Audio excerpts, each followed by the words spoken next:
Kamu tidak akan bisa jadi investor yang sukses jika menerapkan perilaku sebagai karyawan. Kamu juga tidak dapat menjadi bisnisman yang sukses jika menerapkan perilaku masih sebagai pengusaha kecil. Karena menjadi investor dan bisnisman itu memiliki cara, mental, dan skill yang berbeda untuk sukses. Dan jelas itu tidak sama dengan caramu meraih pangkat dan jabatanmu menjadi karyawan yang sukses di kantormu.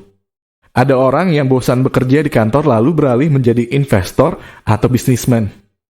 Dan mereka akhirnya gagal karena mereka masih menerapkan perilaku mereka sebagai pekerja kantoran pada bisnis mereka.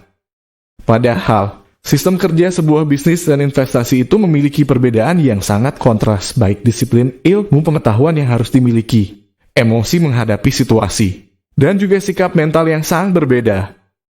Robert Kiyosaki menjelaskan bahwa dalam arus peredaran uang ada 4 jenis golongan orang penghuni kuadran. Tiap orang yang berbeda akan menghuni kuadran yang berbeda pula. Mereka memiliki sifat yang berbeda dan punya kiat yang berbeda untuk hidup dan mencapai kesuksesan pada kuadran mereka masing-masing. Kuadran itu adalah employee, self-employee, business, dan investor. Lalu, apa pengaruhnya dalam arus pendapatan kita? Kita tahu saat ini adalah era kapitalisme, dan tiap kuadran memiliki peran tertentu dalam menggerakkan roda perekonomian di era kapitalisme ini. Kedudukan kita dalam sebuah kuadran memiliki tugas dan tanggung jawab tersendiri, di mana tugas dan tanggung jawab yang melekat pada kita sebagai penghuni kuadran itu sangat berpengaruh terhadap seberapa besar uang bisa masuk ke rekening atau dompet kita. Kali ini kita akan mencari tahu kuadran mana yang sekarang sedang kita duduki. Lalu, apa yang terjadi bila kita berada pada kuadran itu? Apakah benar zona nyaman yang kita anggap itu aman adalah benar-benar aman? Ataukah itu hanya kenyamanan semu yang diciptakan golongan penguasa kapitalis untuk membuat manusia bisa menghasilkan uang lebih banyak untuk mereka? Referensi pembahasan kali ini adalah masih buku Robert Kiyosaki lagi yang berjudul Cash Flow Quadrant. Materi video ini sangat penting untuk kamu pahami agar kelak kamu lebih mudah memahami video kami tentang financial yang merujuk pada Robert Kiyosaki. Karena teori ini adalah dasar penjelasan untuk materi-materi financial ala Robert Kiyosaki. Buat kamu yang memimpikan kebebasan financial, mari kita simak videonya.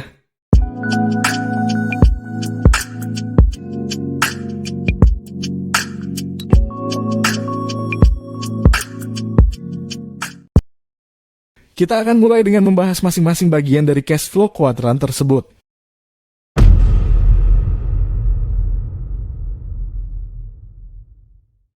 Kuadran pertama, dihuni oleh employee atau kelompok pekerja.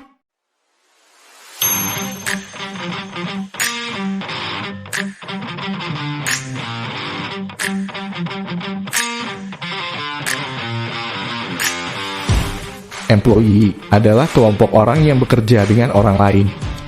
Seperti karyawan swasta, pekerja pemerintahan, buruh, dan lain sebagainya. Sebagaimana yang kita tahu, kadang mereka memiliki jabatan dan jenjang tertentu yang disebut dengan istilah karir. Dan dalam tiap karir yang mereka jalani, memiliki upah pada tingkatan yang berbeda, sesuai dengan yang ditentukan oleh atasan mereka, atau bisa juga melalui sebuah aturan tertulis. Employee atau kita sebut sebagai kuadran E adalah bagian kuadran yang paling banyak diminati dan dipilih saat ini. Karena kuadran E memiliki kepastian dalam hal pendapatan dengan gaji yang telah ditetapkan, sehingga membuat mereka merasakan nyaman dan aman karena kestabilan pendapatan.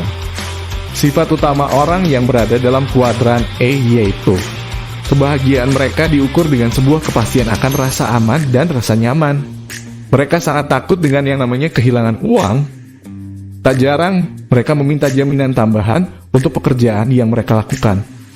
Hal ini mereka lakukan juga untuk menghindari rasa takut mereka terhadap kehilangan rasa aman dan rasa nyaman.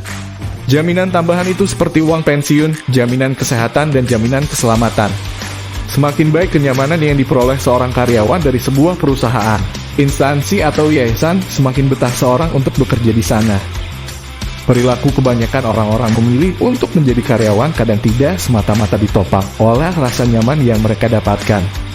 Namun ilmu pengetahuan yang didapatkan dalam jenjang pendidikan yang ada pada umumnya di sekolah saat ini sebenarnya mengajarkan kepada siswanya untuk menjadi karyawan. Dan satu hal yang disayangkan tidak diajarkan kepada mereka di sekolah adalah ilmu financial untuk mengatur keuangan mereka. Padahal hal ini merupakan kebutuhan utama mereka untuk hidup di bumi ini, sehingga hal ini membuat mereka terjebak dalam pola hidup yang disebut rat race. Untuk penjelasan tersebut dapat Anda saksikan pada video kami sebelumnya, dengan judul memperbaiki cara berpikir biar bisa kaya dalam sebuah playlist financial ala Robert Kiyosaki.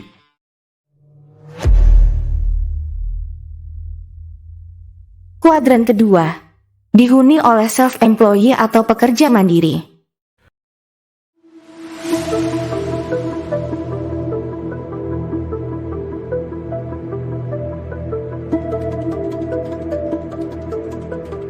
Self-employee atau pekerja mandiri itu seperti wira swasta, UMKM, freelancer, dan profesional lainnya.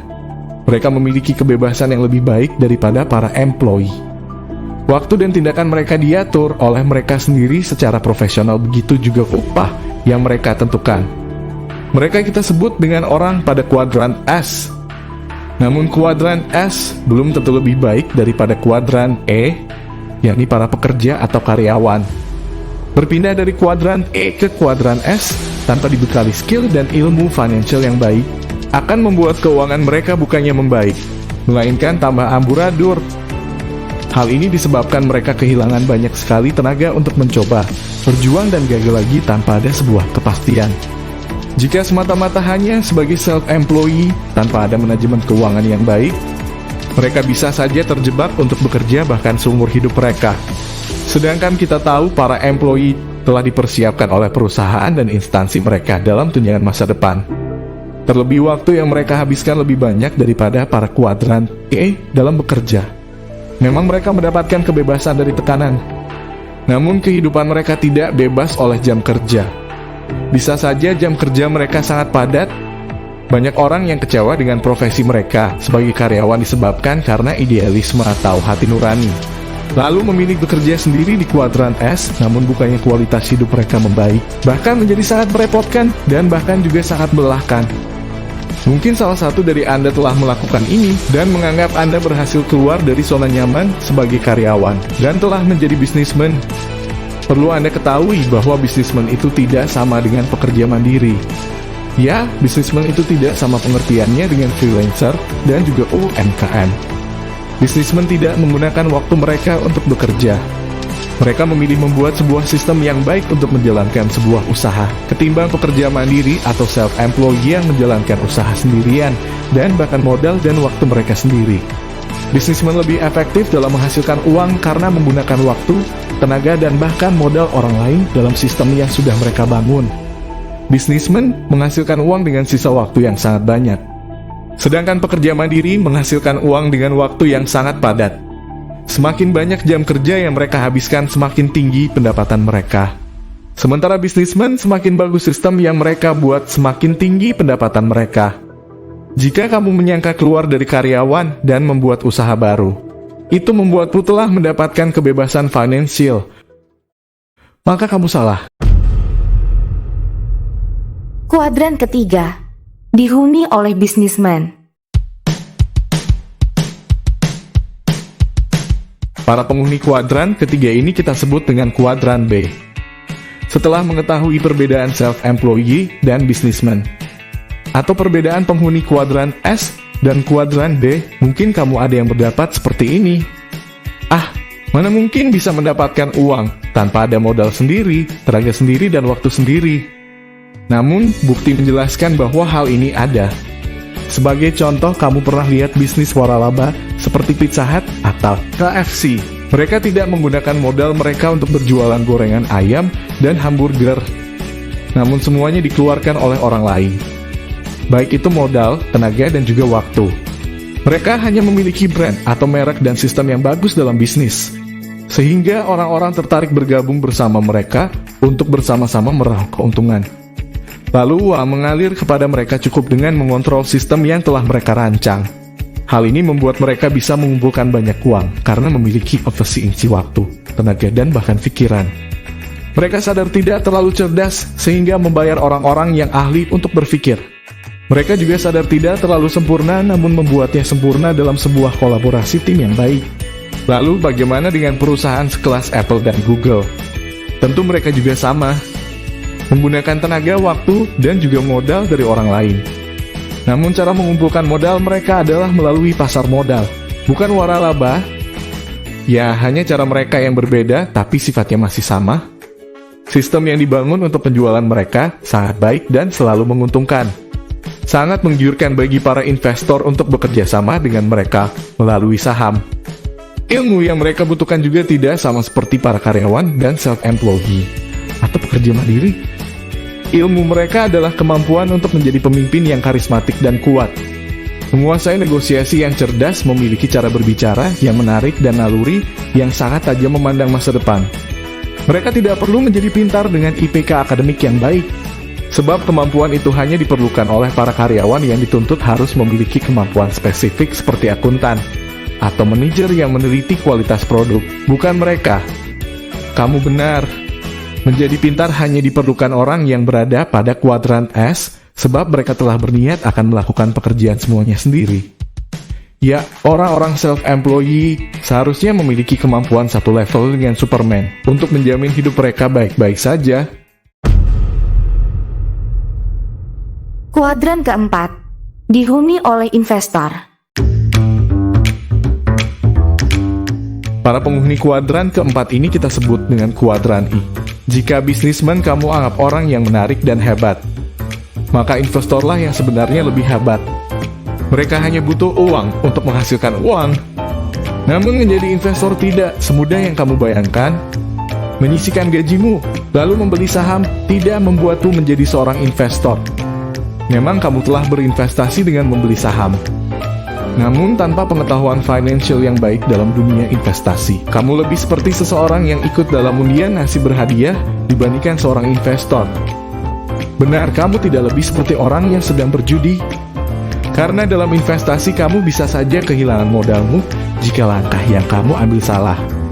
Tanpa manajemen resiko, kehilangan uang adalah kebodohan terbesarmu dalam investasi. Jika bisnismen bisa bekerja dengan sistem dan dengan uang orang lain, kamu tidak bisa berinvestasi dengan uang orang lain, seperti pinjaman bank atau lainnya. Resiko yang akan kamu ambil sangat besar, sehingga menyebabkan kamu menjadi terjerat hutang adalah hal yang sangat memungkinkan. Kebanyakan investor sukses adalah kalangan bisnismen yang telah memiliki banyak pengalaman dan banyak uang. Hal itu perlu untuk melakukan kegiatan yang sangat beresiko ini. Bukan untuk kamu yang baru nonton analisa teknikal di YouTube, lalu ikut-ikutan. Siapa yang tahu tukang analisamu itu dikendalikan investor besar di belakang mereka, ya kan? Lalu, kamu karena malas menyerahkan nasib masa depanmu kepada ketidakpastian dari orang-orang yang tidak kamu kenal. Ingat, kemampuan investasi tidak didapatkan dalam 1 malam, 2 malam, bahkan sebulan malam. Apalagi dengan 20 menit jam tayang. Sangat perlu pengalaman financial untuk melakukan investasi. Perbedaan emosi dan karakter antar kuadran. Baik itu kuadran E, kuadran S, kuadran B, dan kuadran I. Karakter yang berbeda akan mengisi kuadran yang berbeda. Jika kamu hendak beranjak dari kuadran satu ke kuadran yang lain, kamu memang harus merubah inti dari dirimu.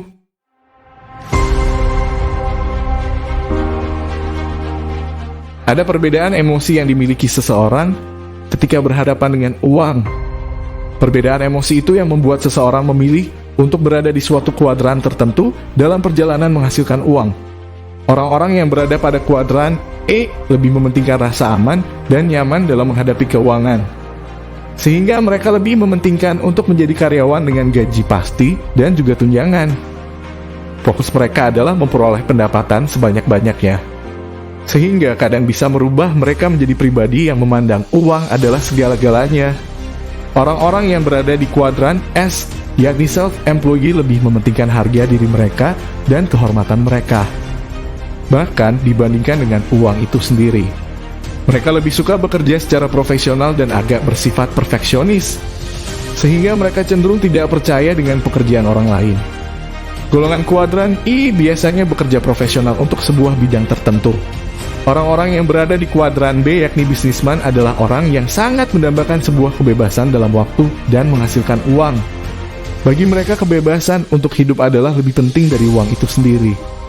Target mereka adalah untuk hidup layak sebagaimana seharusnya manusia, bukan sekadar mencari uang. Uang dibutuhkan dalam hidup, tapi bukan hidup dihabiskan untuk mencari uang. Mereka cukup berorientasi pada sistem yang bisa menghasilkan uang dibandingkan terlalu bersikap perfeksionis seperti kuadran S. Mereka akan mencari direktur untuk perusahaan mereka dan mempercayakan sepenuhnya kepada mereka dengan sedikit pengawasan. Ada cara pandang yang berbeda antara penghuni kuadran E dan S melihat sebuah kekayaan dibandingkan penghuni kuadran B dan I. Tentu saja, ini berdampak terhadap cara mereka menghasilkan uang. Bagi penghuni kuadran E dan S, mereka menghitung jumlah kekayaan dari jumlah pendapatan yang mereka miliki. Artinya semakin banyak pendapatan mereka, maka semakin kaya mereka. Hal yang kadang terluput dari wawasan finansial mereka adalah bahwa hidup bukan sekedar seberapa besar jumlah pendapatan. Namun kadang mereka luput dengan seberapa besar pengeluaran mereka. Sehingga seiring pendapatan mereka yang bertambah, membuat gaya hidup mereka bertambah bahkan tanpa terkendali. Hasilnya, ukuran finansial mereka bernilai seimbang dari sebelumnya. Namun orang yang berada di kuadran B dan kuadran I itu mengukur kekayaan mereka dari total kas yang mereka miliki untuk memenuhi kebutuhan mereka dalam waktu tertentu. Contohnya, jika ternyata pengeluaran mereka adalah 20 juta per bulannya, dan total kas mereka adalah 960 juta rupiah. Itu memberi arti bahwa total harta kekayaan mereka saat ini hanya bisa membuat mereka bertahan hidup selama 4 tahun. Dan kalau mereka ingin bertahan selama 40 tahun, mereka harus bisa menyetok uang sebanyak 9.600.000.000 rupiah. Itu jika tidak terjadi inflasi atau bencana keuangan lainnya. Cara terbaiknya adalah membuat uang bekerja untuk mereka. Seiring mereka mengembangkan bisnis dan usaha mereka, mereka tidak suka menunggu hingga 40 tahun lebih dengan dana pensiun. Karena bagi mereka itu waktu yang cukup lama untuk membuktikan sebuah instansi jujur pada mereka atau tidak. Daripada menunggu puluhan tahun, bukankah lebih baik mendapatkan kebebasan finansial sekarang? Ya kan? Kebebasan finansial. Semua kuadran bisa mengantarkanmu ke kekayaan dan juga ke kemiskinan. Mungkin jika dibawa lebih lanjut dalam pemikiran tadi, Anda menganggap bahwa jalan untuk kaya hanya dapat dicapai oleh orang yang berada di kuadran B atau kuadran I. Ya, tentu saja tidak. Employee bisa kaya, self-employee bisa kaya, businessman bisa kaya, dan investor bisa kaya. Dan juga sebaliknya. Namun yang perlu Anda ingat, di kuadran manapun Anda pilih untuk mencapai kekayaan finansial, semuanya sangat membutuhkan pengorbanan dan perjuangan yang tinggi. Tidak ada jalan ninja kecuali keberuntunganmu. Namun yang menjadi fokus kita kali ini bukan menjadi kaya pada kuadran tertentu. Akan tetapi kuadran yang manakah yang bisa memberikan kebebasan finansial? Artinya kita bisa kaya yang di dalamnya sekaligus memiliki waktu yang berkualitas untuk keluarga, untuk bermain, dan untuk jalan-jalan. Dan tidak terlalu menghabiskan waktu dengan kerja. Oke, mari kita telusuri satu persatu. Jika kamu itu employee atau karyawan, pertama, waktumu diatur oleh jam kerja pada instansi yang kamu miliki. Artinya kamu secara nyata tidak memiliki waktumu sendiri. Waktu dan harimu sudah dibeli oleh perusahaan atau instansi tempat kamu bekerja. Kalau kita telusuri bagaimana seorang karyawan memperoleh kekayaan, maka pertama kamu harus menjadi seorang pimpinan di sebuah perusahaan. Ingat, biasanya jabatan pimpinan itu lebih sedikit daripada jabatan anak buah. Maka kamu harus bersaing dengan ketat di dalamnya. Jika jumlah satu menaga memiliki 100 karyawan, maka kamu harus mengalahkan 100 orang untuk menjadi pimpinan. Itu pun jika perusahaan itu tidak menempatkan orang pada divisi lain untuk memimpinmu. Dan perlu menjadi catatan, bahwa perusahaan tidak memiliki tugas membuatmu kaya. Kecuali kebalikannya, kamu ditugaskan membuat pemilik perusahaanmu itu kaya. Lalu para pekerja mandiri atau self-employed. Sang pejuang tangguh, orang-orang perfeksionis dan penuh harga diri. Mereka memiliki kebebasan dalam tekanan maupun aturan. Dan juga tidak bekerja untuk membuat orang lain kaya. Namun untuk masalah waktu, mereka tidak benar-benar bebas. Mereka memiliki jam kerja yang sangat ketat dan selalu deadline. Biasanya semakin kaya mereka, semakin banyak waktu yang mereka habiskan untuk bekerja. Untuk kebebasan financial, tentu mereka bukanlah pemiliknya. Jika mereka tidak membarengi dengan investasi dan simpanan yang baik, mereka bisa saja bekerja seumur hidup mereka. Tentu kalau bekerja seumur hidup itu artinya mereka lebih parah kehidupannya dari para pekerja yang memiliki jaminan hari tua dari perusahaan.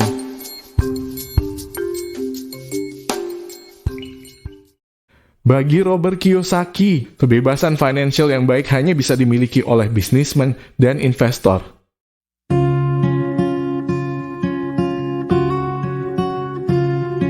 Karena mereka lebih memiliki banyak waktu luang dibandingkan kuadran E atau kuadran S. Karena uang mereka dihasilkan dengan sistem yang bekerja untuk mereka.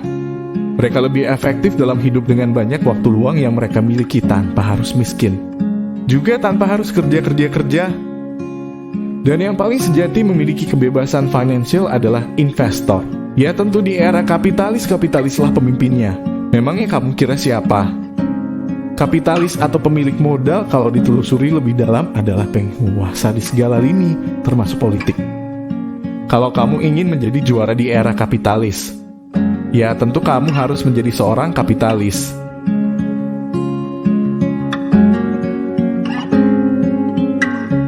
Demikian video kali ini kami buat. Tentu ini bukan pembahasan utuh dari buku Cash Flow Quadrant karya Robert Kiyosaki. Ini adalah bagian kecil bahkan dari bab 1 pembahasan dalam buku ini. Untuk pembahasan selanjutnya akan kami buat dalam playlist khusus untuk membahas pemikiran Robert Kiyosaki tentang financial. Jika kamu tertarik silahkan tinggalkan komentar, share jika video ini bermanfaat, like jika kamu suka dan subscribe agar kami bersemangat dalam membuat video yang seperti ini.